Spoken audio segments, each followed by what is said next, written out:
जी। साथ ही कई जो पॉपुलर ऐप्स हैं उन पर सवाल खड़े होते रहते हैं। चाहे हम पॉपुलर ऐप से फेसबुक की बात करें या फिर गूगल के बारे में भी ये कहा जाता है, यहाँ तक कि शॉपिंग ऐप्स जो हैं अमेज़न जैसे, उन पर भी आरोप लगते रहते हैं कि ये यूजर्स के पर्सनल डेटा में भी सेंध लगाते हैं। तो क्या आप ऐसा मानते हैं कि ये सोशल मीडिया ऐप्स हैं जैसे फेसबुक है या और कोई ऐप है, ये इनके लिए ये प्राइवेसी को कोई महत्व देते नहीं लोगों की? देखिए, मुझे आपको एक बात बतानी है कि जब कोई ऐप आपको कोई बहुत मन लुभावना सर्विस या ऑफिस प्रदान करे, तो आपने अपने आप से सवाल पूछना है, भाई मेरे में ऐसी क्या खास बात है कि मुझे ये सेवा फ्री मिल रही है? क्योंकि दुनिया में कोई फ्री लंच, कोई फ्री भोजन तो मिलता नहीं है। जी। और जब जब आपको भोजन मिलता है, तब तब आप प्रोडक्ट बन जाते हैं। तो आपने ये निर्णय लेना है कि आप इन कंपनियों को अलाउ नहीं करेंगे कि आपको वो प्रोडक्ट के तौर पर परिवर्तित कर दें।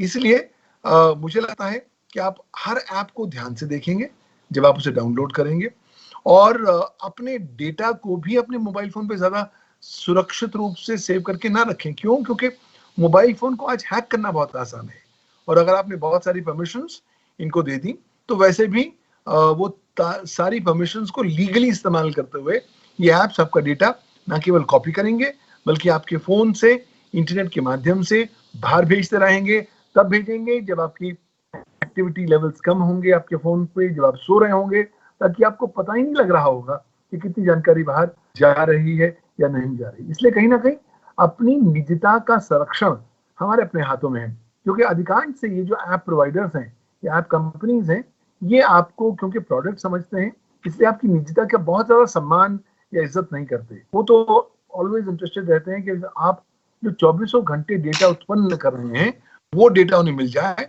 ताकि उसको वो मोनेटाइज कर सकें, उसकी खरीद फरोख्त कर सकें। और देखिए, इंटरनेट एक ऐसा ऐतिहासिक प्रकरण है जिसने हम सब लोगों को एक ग्लोबल ऑथर, एक ग्लोबल ट्रांसमीटर और एक ग्लोबल ब्रॉडकास्टर ऑफ डेटा बना दिया है। तो जब हम इतना सारा डेटा उत्पन्न कर रहे हैं, लाजमी सी बात है कि इस डेटा पर अगर हम अपनी निजता का संरक्षण चाहते हैं, तो केवल वही ऐप्स को डाउनलोड करिए जो आपको ज्यादा प्राइवेसी प्रोटेक्शंस देते हैं। दूसरी बात, आप हर ऐप की सेटिंग्स में जाइए और एडवांस सेटिंग में जाइए, और देखिए प्राइवेसी को लेकर वो आपको क्या क्या ऑप्शंस देते हैं। आप मैक्सिमम जो अपनी प्राइवेसी को प्रोटेक्ट कर सकते हैं, उन सेटिंग्स और एडवांस सेटिंग्स में जाकर अप्रोप्रिएट जो कमांड्स हैं उनको एक्टिवेट कर देंगे, ताकि आपकी कम से कम प्राइवेसी को नुकसान पहुंचे। और कॉन्स्टेंटली केयरफुल होना पड़ेगा। अगर आपको लगता है कि आपका डेटा बाहर जा रहा है या इस ऐप से कहीं ना कहीं आपकी जो निजता है या कॉन्फिडेंशियल डेटा है उसका हनन होने वाला है, तो उस ऐप को आप संपूर्णतः अपने फोन से अनइंस्टॉल कर दीजिए। प्रॉब्लम क्या होता है, हम इंस्टॉल तो कर लेते हैं, नहीं इस्तेमाल करते, एक हफ्ते बाद फिर छोड़ देते हैं। हमारे ऐप में वो जासूस है जो चौबीसों घंटे बैठा हुआ है। हम चाहे इस्तेमाल करें या ना करें, वो हमारे डेटा को एक्सेस कर रहा है, डेटा को बाहर भेज रहा है, हमारी जो निजता है उसका हनन कर रहा है। तो कहीं ना कहीं हमें जागरूक होना पड़ेगा। हम ही सो गए तो ये तो वो जासूस हैं जो आपके घर में घुसेंगे, हर वो चीज उड़ा के बाहर ले जाएंगे, आपको पता भी नहीं लगेगा।